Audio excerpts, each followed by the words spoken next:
Eu vou fazer uma breve apresentação aqui. Vou puxar a apresentação e dividir com vocês. Bom, falando um pouco sobre... A ideia é falar um pouco do externo, do cenário local, falar um pouco de como nós estamos vendo as perspectivas para frente e falar um pouco da nossa agenda de tecnologia e a agenda BC-REST. E também, né, ressaltar aí o trabalho e ligar alguns pontos do cenário local, desenvolvimento do cenário local e externo, com essa parte bancária que é tão importante, né, para o tema de hoje. Perdão. Então, começando com a parte dos novos casos de Covid, eu acho que é impossível fazer uma apresentação de economia sem falar da pandemia. A gente vê aqui no gráfico da esquerda uma grande explosão, aí, um grande aumento nos números de casos diários, principalmente na Europa. Na Europa parece que teve um retorno nos últimos dados das últimas semanas. Os Estados Unidos, a gente viu na semana passada números recordes, acima de 100, 120 mil novos casos por dia, né? E talvez um pouco reflexo, né, do processo eleitoral, né? Mas quando a gente olha na parte de óbitos, que é a parte aqui à esquerda, a gente vê que, em termos de óbitos, a gente teve uma evolução bem melhor, apesar que nas últimas 2, 3 semanas na Europa começou o número a subir também. A gente tem aí notícias de que a parte de leitos hospitalares nos Estados Unidos começou a ficar um pouco mais cheio novamente, na Europa, em alguns países também. E a gente vê aí vários países falando de algum tipo de distanciamento social. Ontem, alguns países anunciaram algumas medidas. Nos Estados Unidos, alguns estados estão anunciando medidas também. Mas a gente também consegue acompanhar, olhando essas ferramentas, né, que medem a mobilidade das pessoas, que cada vez mais os distanciamentos sociais estão sendo menos efetivos em termos de restringir a mobilidade, né? Então, você tem alguns casos, por exemplo, na semana passada, reportado, que cidades entraram em distanciamento social com uma restrição de mobilidade de 10, 12 pontos, que é muito pouco, né? Então, tem um ponto cultural, principalmente dos jovens, né, que eu acho que, por uma razão ou outra, estão cansados e acabam não seguindo tanto à risca as condições. A gente precisa ver como é que isso vai se desenvolver. Eu acho que valeria, em algum momento, um estudo de custo-benefício, entendendo que o que tem acontecido mais recentemente é que se fecha a economia, mas se restringe pouco a mobilidade, ou seja, continua a curva de contaminação continua ainda em níveis altos. Falando um pouco dos Estados Unidos, eu acho que olhar o terceiro tri, essa altura do campeonato, é um pouco olhar no retrovisor. Tem uma incerteza ainda em relação a quais são os estímulos que virão por aí, os estímulos adicionais. A gente tem aí agora, com o tema das eleições, uma incerteza adicional.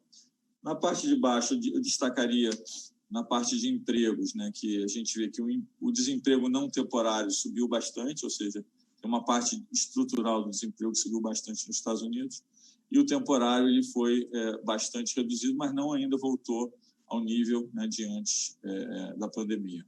A taxa de poupança também subiu rapidamente, né, um pouco por distanciamento social, ou seja, poupança circunstancial, e um pouco pela poupança precaucional, ou seja, as pessoas com medo do futuro.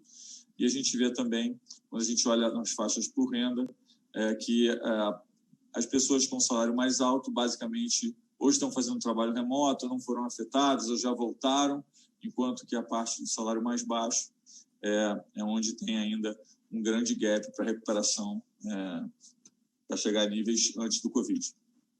Quando a gente olha a Europa, a parte de PIB também mostra o início de uma recuperação em V. Os últimos dados, né, sugerem aí um arrefecimento da melhora, né? A gente tem alguns países com já uma semana, olhando a parte mais de dado real, com duas semanas já de dados mais ruins. A gente olha vendas no varejo, teve uma recuperação e depois estabilizou, tem alguns dados diferentes em alguns países. O Isaac mencionou o tema de crédito, e uma das variáveis que tem explicado, né, a diferença de crescimento entre alguns países na Europa é o crescimento de crédito, né? A gente vê bastante pelo crédito, e a gente compara, por exemplo, Itália com Alemanha ou com outros países, a gente vê que o crescimento de crédito foi determinante, né? Isso também se aplica aqui ao nosso caso. A China foi o país que teve a recuperação, diria, mais próxima de uma recuperação quase completa em V, né? Já vai estar rodando em breve, né, com um número que já desse mês acima do nível de crescimento do pré-Covid, mas entendendo, obviamente, que o esperado era um crescimento muito alto, então, em termos de delta de crescimento, foi menor, mas ainda com crescimento acima do que foi o pré-Covid. Na parte de vendas de varejo, uma recuperação quase total. Saiu um último dado recentemente que mostra que basicamente fechou o gap aí. E a gente tem ainda, obviamente, como em todos os países, uma recuperação desigual entre setores. Em mercados emergentes, a notícia boa é que, em termos de PMI, o Brasil foi o que menos caiu, o que mais recuperou. O Brasil hoje é o PMI mais forte do mundo emergente, né? Quando a gente olha a parte de vendas de varejo também, o Brasil foi o que menos caiu, né? E o que subiu mais rapidamente. A gente tem aí o Chile, que encostou no Brasil mais recentemente, que fez várias ondas também de programas de auxílio, né, de enfrentamento à Covid. E quando a gente olha as projeções do PIB, o Brasil tem melhorado as projeções do ano de 2020, mas isso aconteceu durante um período sem melhoras em 2021. Mais recentemente, a gente começa a ver uma revisão um pouco melhor do Brasil, né, para 2020, afetando também 2021. Né? Lembrando que a gente tem aí um terceiro TRI que vai ser muito importante para determinar a velocidade dessa revisão.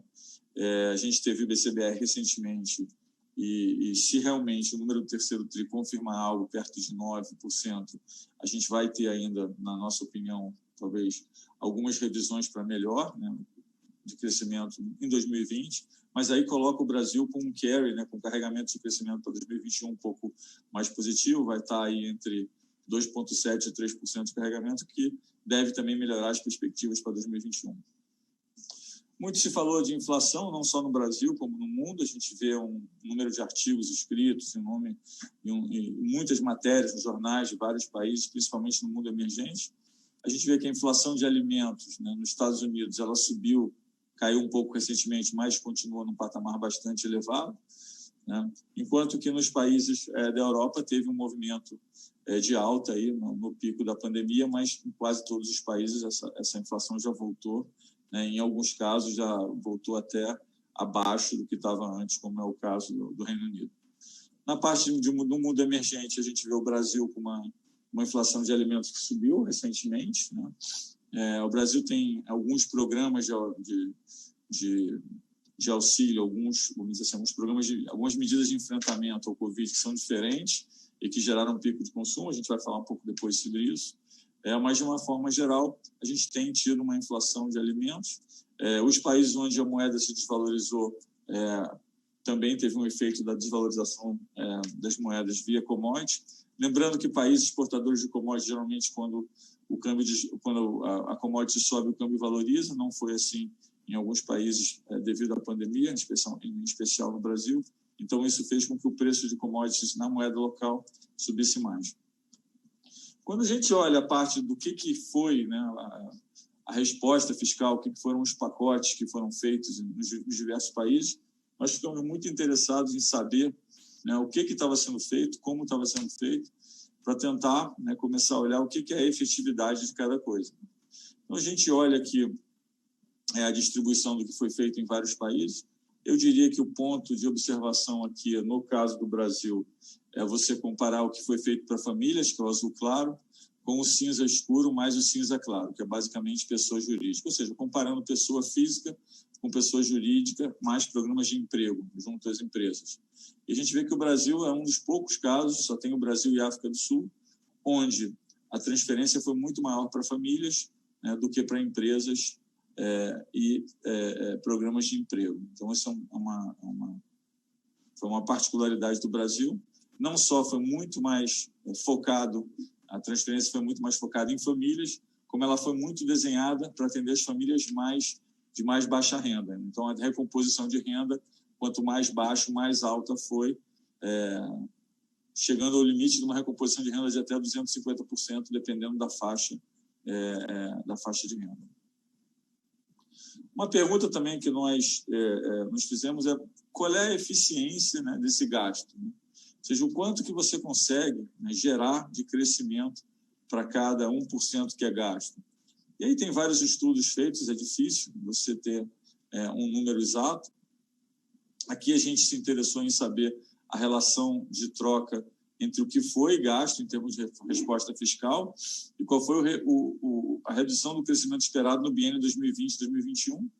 A gente vê que o Brasil gastou muito mais que o mundo emergente, então a gente tem aí uma barrinha azul bem maior, por exemplo, comparando com Rússia, Turquia, Índia, México, a gente gastou muito mais. Também tivemos uma efetividade em termos de redução de crescimento esperado, ou seja, a barrinha cinza em grande parte foi menor do que países que gastaram menos.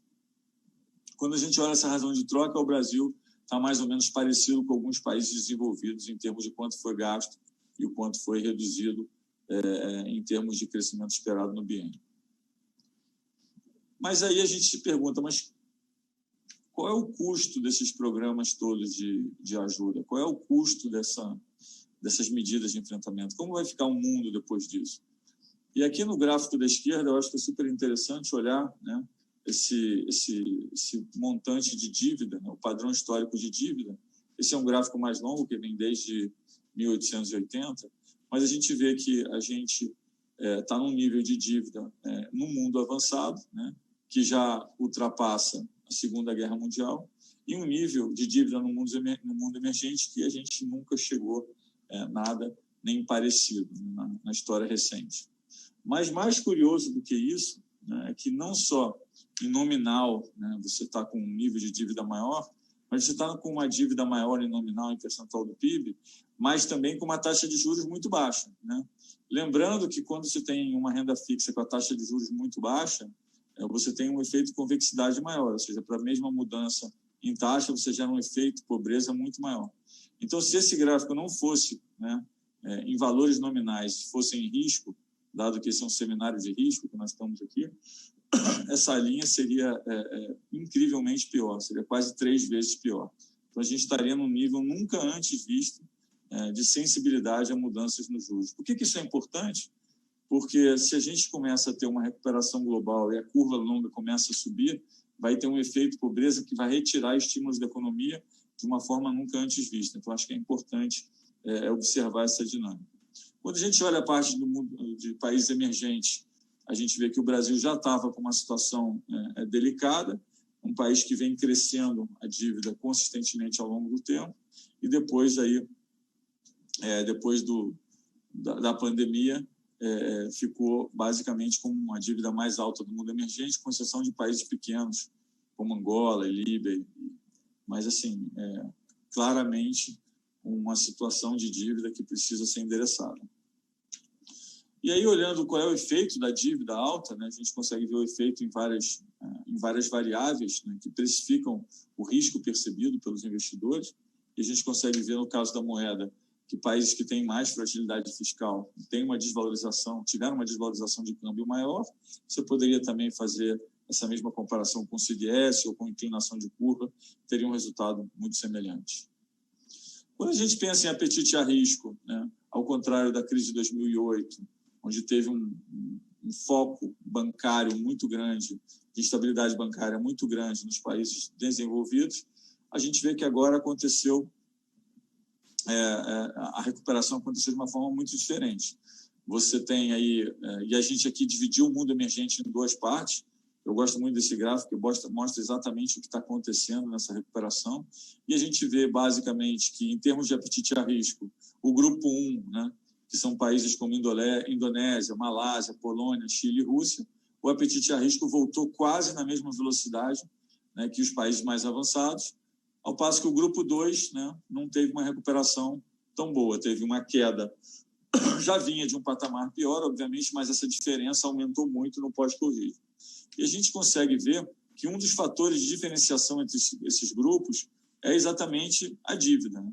Então, a gente olha o grupo 2, que é Brasil, África do Sul, Turquia, Colômbia, México e Índia, a gente vê que a gente tem uma dívida bruta PIB de 61%. Né? Lembrando que o Brasil, no pós-pandemia, vai para alguma coisa acima de 90%, 95%. Então, é muito importante frisar que não só nós estamos no grupo 2, como somos o pior país do grupo 2 em termos de endividamento. Mas aí fica a pergunta, então, mas por que os mercados não precificam essa aversão a risco? Né? Bom, a gente consegue ver, obviamente, que no mundo emergente você tem uma precificação de risco um pouco maior. Como eu mostrei no gráfico anterior, tem uma diferença entre os grupos de países, mas acho que o foco aqui é tentar entender, no mundo desenvolvido, por que teve uma migração tão grande para produtos de equity, né, de renda variável, e o que aconteceu, né, o que está por trás, o que explica esse movimento. E, basicamente, a gente consegue ver aqui o seguinte, muita gente fala, né, que não tivemos nenhuma recuperação além do fator de desconto, ou seja, que você tem uma taxa de juros mais baixa, como renda variável é uma perpetuidade, você passa a descontar uma taxa mais baixa e, portanto, você tem um valuation muito mais alto. A gente consegue ver que sim, isso explica a parte, mas que basicamente foi um movimento induzido por tecnologia. A gente consegue ver aqui, comparando o S&P 5 com o S&P 500, a gente também consegue ver um índice que foi feito, que eu gosto muito, que analisa as empresas que se beneficiam com a pandemia. Então, a gente tem aí o índice das empresas Fica em Casa contra outros tipos de atividade, e a gente consegue ver que as empresas Fica em Casa tiveram um resultado muito melhor. Teve até uma realizaçãozinha recente, mas a gente consegue ver que ainda num patamar muito acima, e basicamente são empresas que usam tecnologia para fazer soluções de serviço. Um outro ponto importante para o mundo emergente é tentar entender o que vai acontecer com as cadeias globais de valor, né? O que a gente tem aí em termos de cadeia global de valor. A gente consegue ver que já antes a gente vinha numa desaceleração de cadeias globais de valor em termos de volume. Isso é muito importante no mundo emergente, lembrando que a inserção nas cadeias globais de valor foi o que tirou centenas de milhões de pessoas da linha da pobreza nos países emergentes. Então, existe uma preocupação, e acho que a pandemia afeta ainda mais essa dinâmica que já vinha, né, decrescente. E a gente consegue ver também que, em termos de comércio mundial, a gente teve uma queda e vai demorar para ter uma recuperação e atingir o nível pré-pandemia. Falando um pouco das medidas de enfrentamento do Covid, uma preocupação que o Banco Central teve era de não usar o balanço do Banco Central sob nenhuma forma para fazer políticas fiscais, separar muito bem o que é problema de liquidez e o que é problema de solvência, né? Então, nós entendemos que o Banco Central tem que endereçar solvência, liquidez, né? E que o governo endereça a solvência. Os programas foram divididos da seguinte forma: política monetária e cambial e liquidez e capital no balanço do Banco Central, são medidas tipicamente do Banco Central. Transferência de renda e impostos foram desenhados pelo Ministério da Economia, e nós participamos em conjunto das medidas de crédito, inclusive com a ajuda da FEBRABAN. Muitos programas foram desenhados junto com os bancos para entender a melhor forma e a capilaridade e a melhor forma do dinheiro chegar na ponta. Acho que o Isaac mencionou um pouco sobre as medidas de suporte à liquidez. O Banco Central do Brasil foi o primeiro Banco Central a fazer uma medida de liquidez em termos de liberar compulsórios. Até fomos criticados naquele momento. Não tinha sido declarado a pandemia pela OMS ainda. Depois o Banco Central fez mais medidas de liquidez. Estamos falando de 17,5% do PIB em termos de medidas de liquidez, e também atuou fortemente na parte de capital, 20% do PIB em termos de medidas de capital. O Banco Central do Brasil foi o Banco Central que mais atuou em termos de mercado emergente, em termos de liquidez e capital. É verdade também que o sistema brasileiro tinha um colchão maior, tinha um nível de compulsórios alto, né? Tinha um índice de capital com mais folga do que alguns outros países. Então, isso foi usado exatamente com essa intenção contracíclica. Indo para o Brasil, vou passar um pouco mais rápido, porque está tomando bastante tempo aqui para a gente terminar. Mas, assim, índice de confiança, a gente consegue ver uma recuperação em V, né? quase claro no Brasil. A parte também do índice mais de tempo real, os índices anedóticos que mostram dados em tempo real também, uma recuperação forte. A gente teve nas últimas 2 semanas, um pequeno arrefecimento, né? A gente se preocupa em acompanhar esses dados quanto quanto mais possível em termos de tempo real, né, porque é importante a gente ter essa medida aí e olhar esses dados e comparar, né, com o que está acontecendo. A parte de inflação também, curiosamente, a gente tem lido, existe hoje assim, uma divisão grande no mercado, tem um grupo de economistas que começam a se preocupar um pouco mais com a inflação, mas entendendo que a inflação ainda está bem dentro da meta esse ano e no ano que vem. E aí, algum outro grupo de economistas que entende que, como nós entendemos, que grande parte do efeito da inflação é um efeito temporário, que a gente tende a ter um arrefecimento. Nós temos explicamos isso na comunicação oficial e temos comunicado isso aos agentes de mercado também. Temos, assim, uma tranquilidade em relação ao desenvolvimento, né, dos estudos sobre inflação. Então, aqui é para passar uma mensagem de tranquilidade, que o Banco Central está olhando, está monitorando, né, e que nós entendemos que grande parte do movimento que nós vimos recente é temporal. A gente pode dividir até em 3 componentes: uma parte está ligada ao câmbio, uma parte está ligada ao próprio auxílio emergencial e uma parte está ligada a esse efeito de substituição, principalmente na parte de alimentos, notando que alimentos subiu 18%, né, que essa parte de substituição de consumir menos serviços, ou seja, cria-se uma poupança circunstancial pelo distanciamento social e existe efeito de substituição em alimentação no domicílio. Lembrando também que o mercado não discorda, né, da opinião do Banco Central. A gente olha as implícitas, você realmente teve uma subida na implícita de 2020 por um efeito corrente, mas a implícita de 2021 subiu relativamente pouco, né? E quando a gente olha as mais longas, elas estão em níveis bastante parecidos com, por exemplo, o que estava no último Copom, em alguns casos até abaixo do último Copom. Nós também nos interessamos em ver nessa parte de horas trabalhadas efetiva, porque, obviamente, você tem um efeito de desalento na força de trabalho muito grande. E aqui, o interessante é mostrar que a gente já tem uma recuperação de 88% das horas trabalhadas efetivas, como proporção das horas trabalhadas, né? Lembrando que, também uma curiosidade, o setor público foi o que menos voltou, né? Então, o privado formal liderando aí. O privado informal, obviamente, a gente tem um problema na informalidade, ficando um pouco atrás, mas com nível de recuperação bastante elevado. Essa é a mensagem do Copom, eu não vou repetir aqui.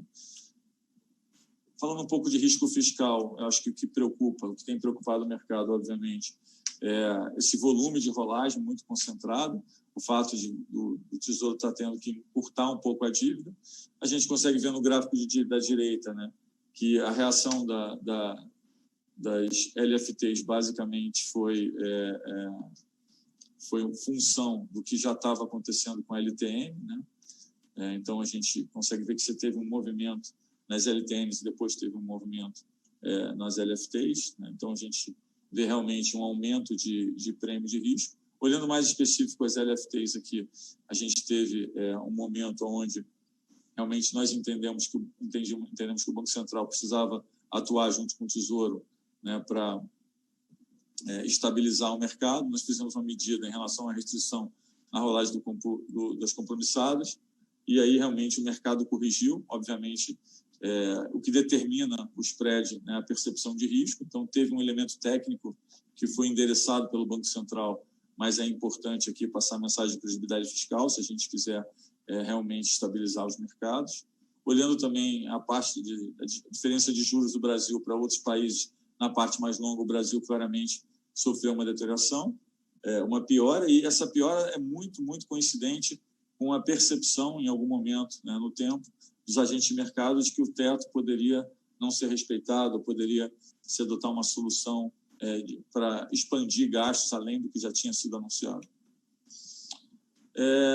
Isso aqui é basicamente um gráfico de dinâmica de juros que eu gosto de mostrar. Ele mostra basicamente a evolução na melhora, no começo de melhora de prêmio de risco, onde você consegue cair a longa, mas ainda mantendo a curta estável. Aí você tem o começo das aprovações da reforma com o teto de gasto. Lembrando que num dado momento, quando o mercado entendeu, né, que o teto de gasto poderia ser aprovado, a curva longa começou a ceder, depois abriu espaço para o Banco Central cair a curva curta. A gente vê que está muito ligado às reformas que foram feitas. Você tem o teto de gasto, a terceirização, trabalhista, TLP. você entra aí em 2018 com um movimento de queda de juros, mas aí você passa, né, naquele estresse de 2018, 2019, você teve o período da greve dos caminhoneiros, eleições, né?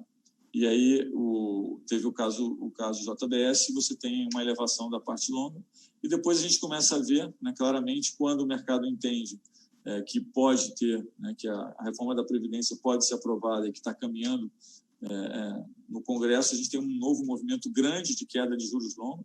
Lembrando, agora olhando a linha verde, que a queda de juros longos foi muito maior do que a curta e que o país não roda na Selic, então a gente precisa ter uma curva longa mais baixa, exatamente para criar esse movimento de substituição de subsídio por funding privado, né?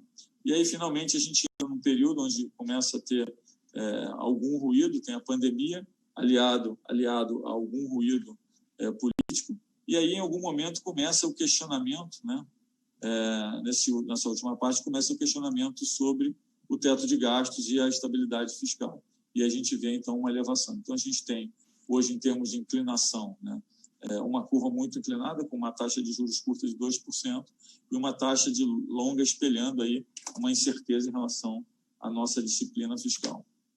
Em termos de fluxo acumulado em bolsa, a gente vê que teve uma grande queda de braço entre o local e o estrangeiro, né, nos últimos tempos, apesar que mais recente você teve uma entrada de estrangeiros, mas a gente vê isso acontece algumas vezes, mas no passado mais concentrado em renda fixa e câmbio, agora está mais concentrado em bolsa.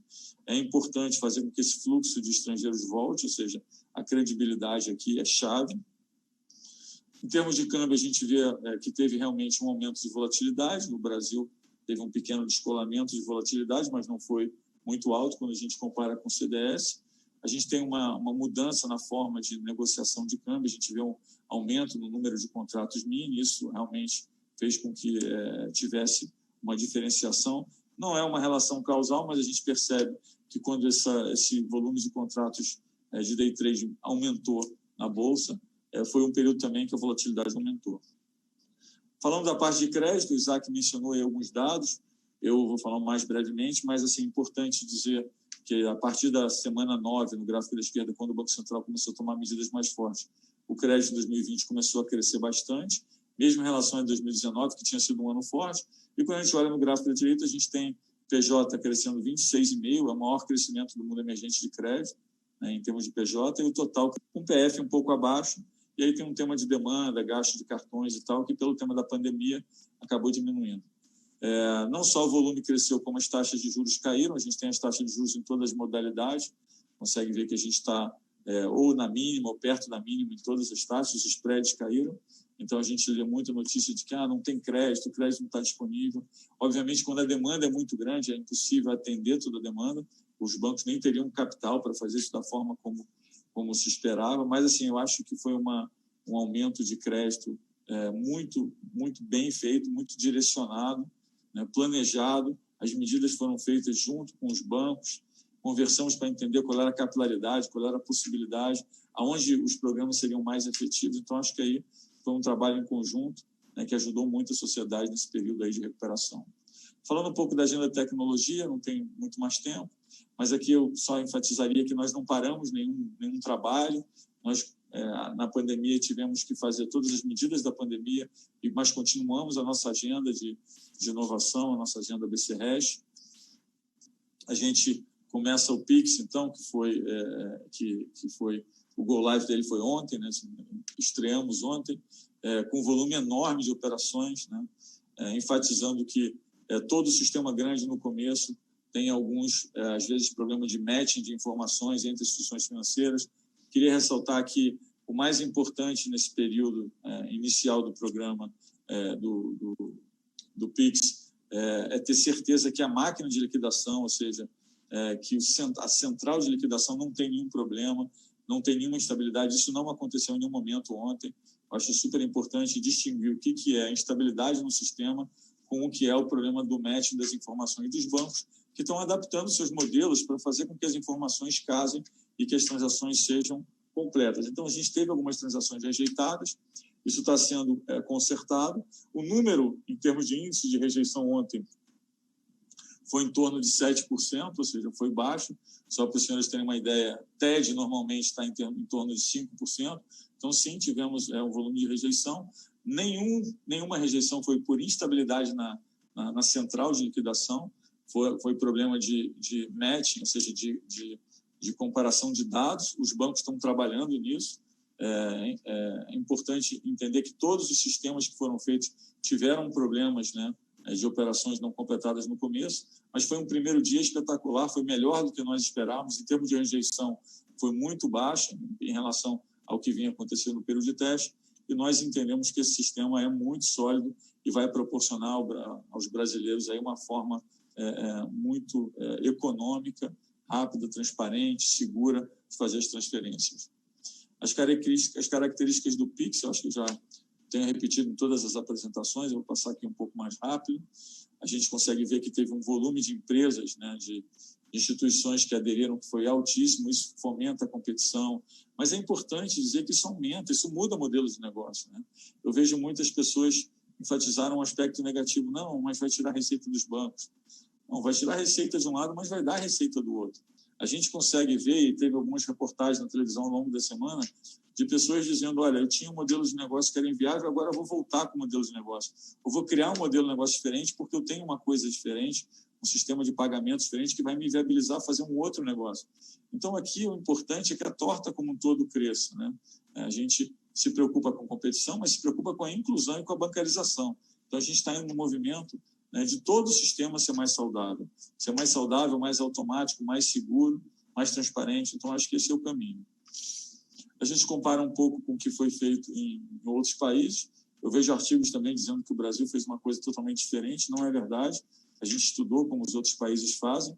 Obviamente, tem sempre variantes, né, nos modelos, mas era muito importante a liquidação ser centralizada, exatamente para não ter uma situação como a China, onde você tem dois modelos que não são interoperáveis. A interoperabilidade é o futuro disso, porque essa digitalização das pessoas pode ser usada para outros serviços, pode expandir os modelos de negócio das empresas e dos bancos, uma vez que está tudo interligado. Então, era importante ter isso em mente. A parte do Open Banking, que também caminha em paralelo, a gente tem aí está numa fase de implementação. Importante falar que o Open Banking também vai contribuir com essa modernização do sistema financeiro, com esse mundo onde nós vivemos, com a grande produção de dados, onde os dados são cada vez mais importantes para entender o que o cliente quer, fazer o produto, oferecer o produto certo, ao preço certo. Uma coisa que eu tenho repetido nas apresentações, a gente tem um movimento aí de convergência acontecendo entre texto, pagamentos e conteúdo, que está mudando a cara da intermediação financeira.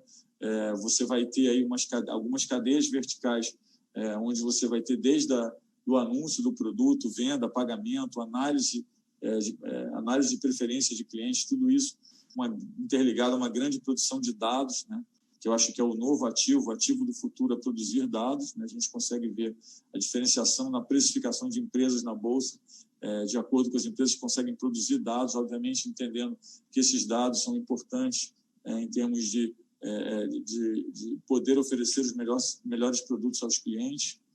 A gente vê um movimento de inovação no mercado financeiro onde o Brasil teve que se antecipar, né? O Brasil não atrasou nada na pandemia, como antecipou alguns programas, exatamente para estar aí em linha com essa aceleração tecnológica que está sendo um pouco empurrada, né, pela pandemia. E a gente vê que a gente tem o Pix, né, o Open Banking, e uma parte de inovação de moeda, que vai desembarcar em algum momento numa moeda digital. O grupo de estudos já começou, a gente tem outros, né, projetos, entendendo que esse mundo digital ele veio para ficar. A gente também lançou uma agenda de sustentabilidade, que era muito importante. Acho que faz parte hoje de um projeto de recuperação global.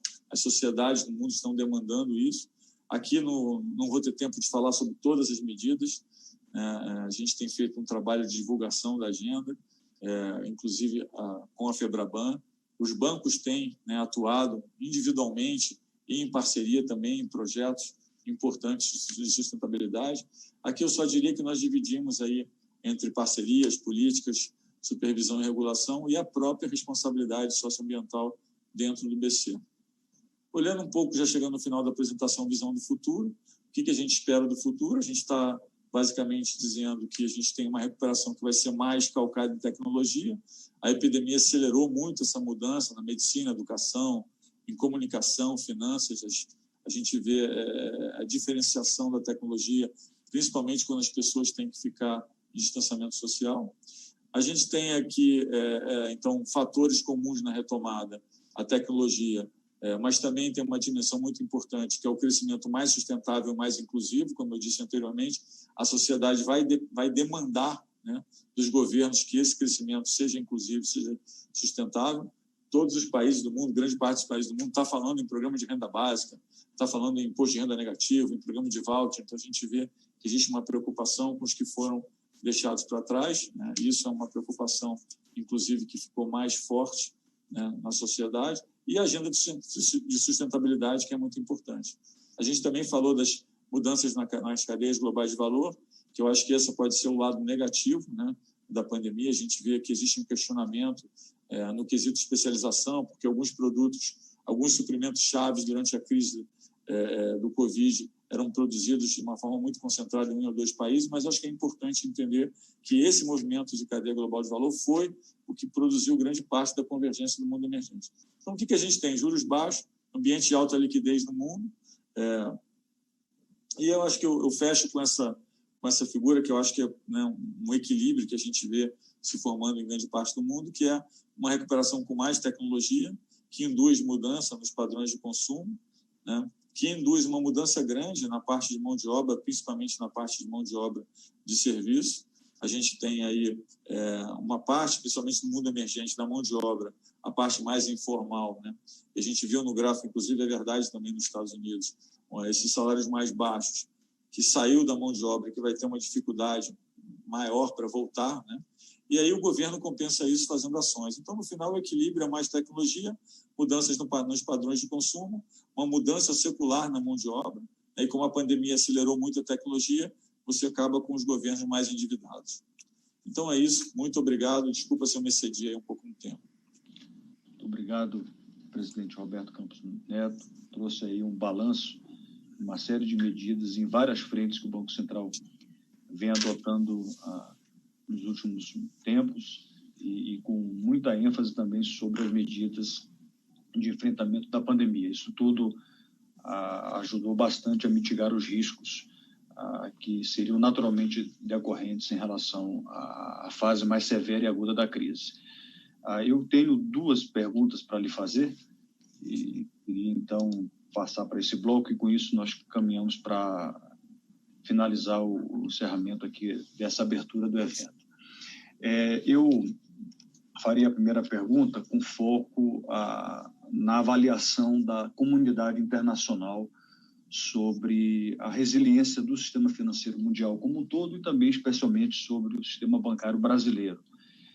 Queria ver a sua visão. O Banco Central participa de muitos fóruns internacionais. Qual foi a percepção tanto da resiliência do sistema financeiro como um todo e do sistema financeiro brasileiro? E aí também numa comparação da atuação do setor bancário brasileiro. Essa seria a primeira pergunta. Excelente pergunta, Isaac. Acho que isso é muito discutido, né? A gente tem discutido bastante nos fóruns do BIS, principalmente. Sempre quando eu mostro os gráficos e falo dos dados no Brasil, a primeira pergunta que sempre aparece é, né, como conseguiu, no meio dessa pandemia, fazer com que o canal de crédito continuasse funcionando tão bem, né?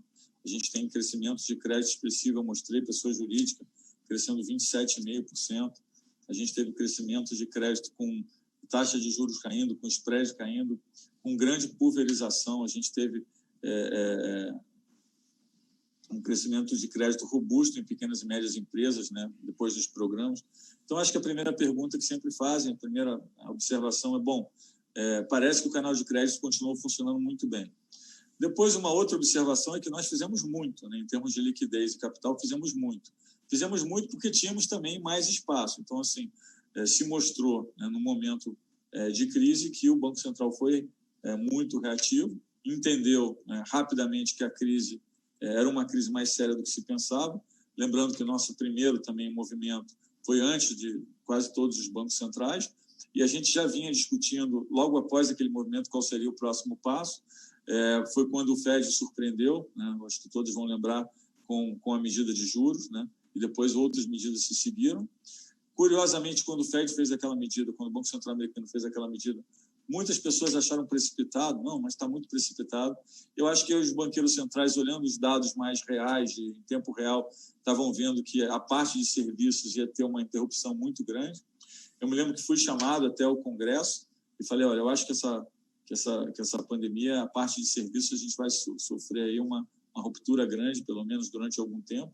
Já estava olhando um pouco, vendo o que acontecia em termos de distanciamento, mas a percepção global em relação ao papel dos bancos no Brasil é muito boa, foi fundamental. Eu acho que existe um entendimento que teve um ambiente muito colaborativo, onde todos construíram as soluções.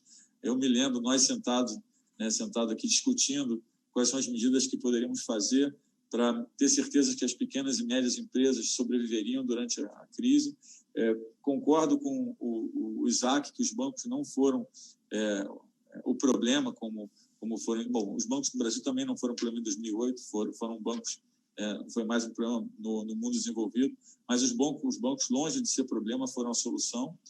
Os bancos já tinham digitalizado muito suas operações, lembrando que foi possível fazer grandes programas de pagamento, de crédito, uma velocidade muito grande. Quem olha os Estados Unidos, por exemplo, vê que teve cheque sendo enviado no correio, até agora tem pessoas recebendo, teve muitos pagamentos perdidos. A gente fez um programa que eu acho que foi muito eficiente e o papel dos bancos foi fundamental.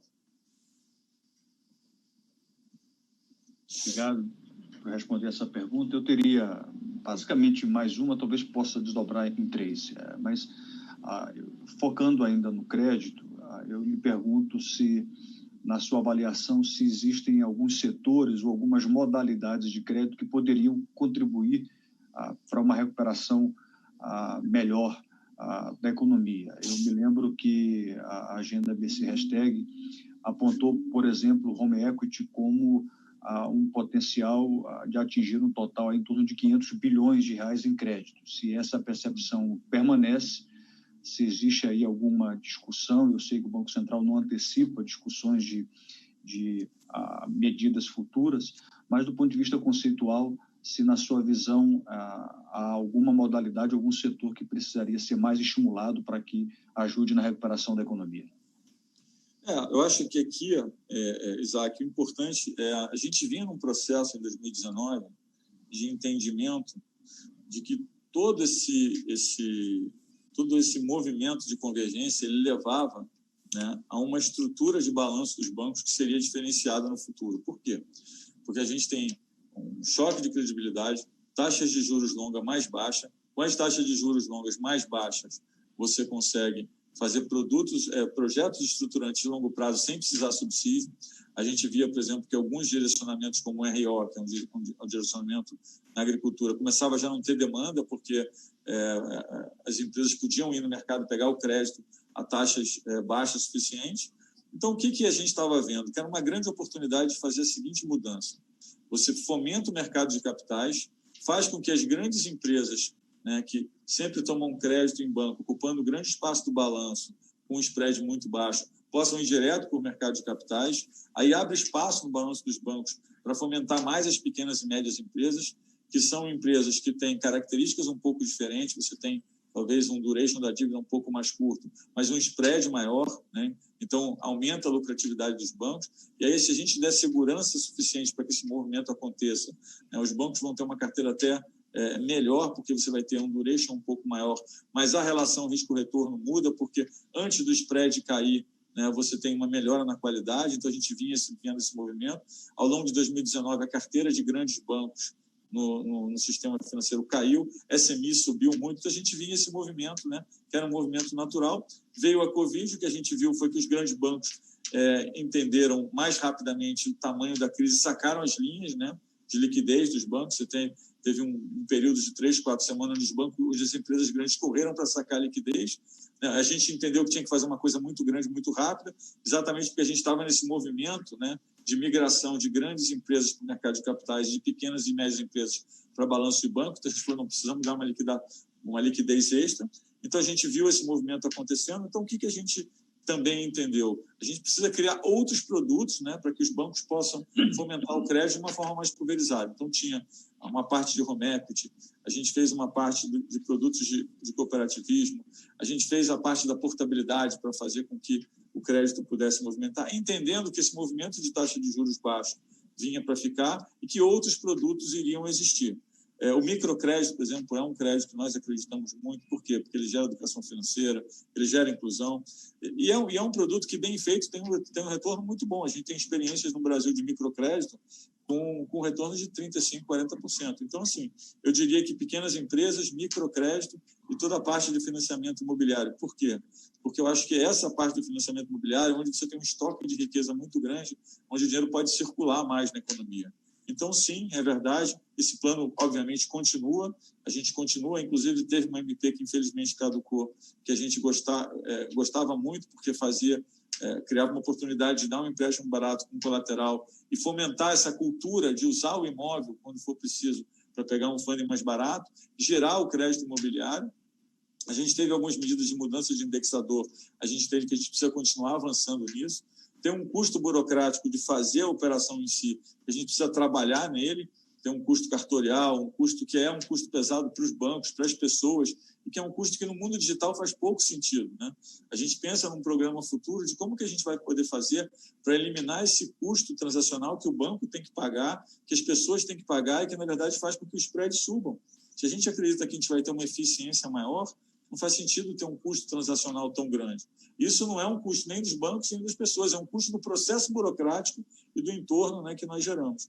Então, respondendo a sua pergunta, nós temos várias medidas nesse sentido. A gente quer retomar a conversa de tentar entender como a gente diminui esse custo operacional. A parte imobiliária foi uma parte que não parou durante a crise, né? A gente vê que basicamente não parou, a gente continua com um crescimento muito alto. A gente tem aí certeza de que esse movimento, né, de entrada de pequenas e médias empresas no balanço dos bancos, de microcrédito e das grandes empresas saindo um pouco mais para fazer mercado de capitais, a gente tem certeza que esse é um movimento que vem junto com a convergência de juros que tem que ficar. Então, acho que vai nessa linha, basicamente, continuar esse movimento e oferecendo novos produtos. Obrigado.